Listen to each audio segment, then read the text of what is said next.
Hi, my name's Ted Stevens. I'm the chairman of the National Self-Build Association, and as you perhaps know, we've got a thing called National Self-Build Week coming up soon, and one of my contributions to the week is to give you a little guide around my house to try and inspire you to perhaps get your project underway. Okay, let me tell you a little bit about my house.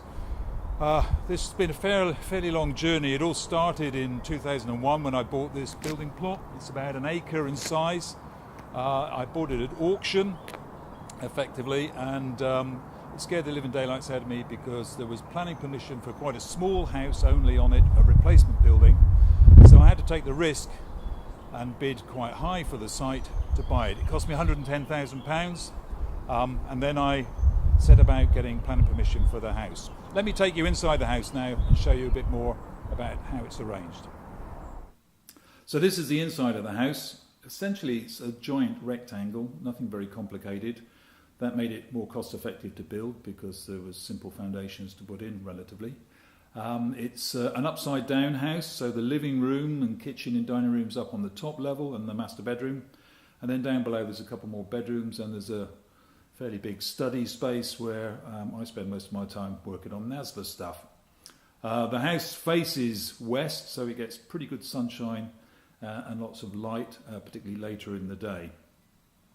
It's very simple construction. The house is built of concrete blocks with a concrete floor. It's got a zinc roof, and the concrete is clad externally in insulation, and then outside facing is some sawn oak.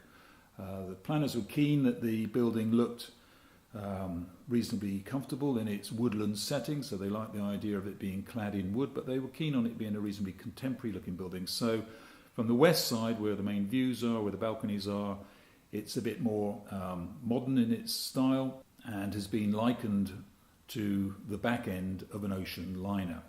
From an energy point of view, the house is reasonably efficient. I have a heat pump which takes heat from the lawn and boosts it up and squirts it out through the floors using an underfloor heating system.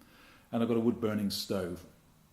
If I was doing the house again, there are a few things I'd do differently. I'd make the kitchen area a bit bigger. I'd make the utility space a bit bigger. And I probably wouldn't bother with a heat pump. Heat pumps cost £15,000 probably. If I'd spent that money on extra insulation and perhaps having triple glazing instead of double glazing, then I probably wouldn't have needed a heat pump at all, and the house would have had even lower energy bills. My house cost about £240,000 to construct, so the all-up cost is about $350,000. This was back in 2004, 2005. Now it's probably worth double that. So hopefully my little tour of the house here has inspired you to get on with your project.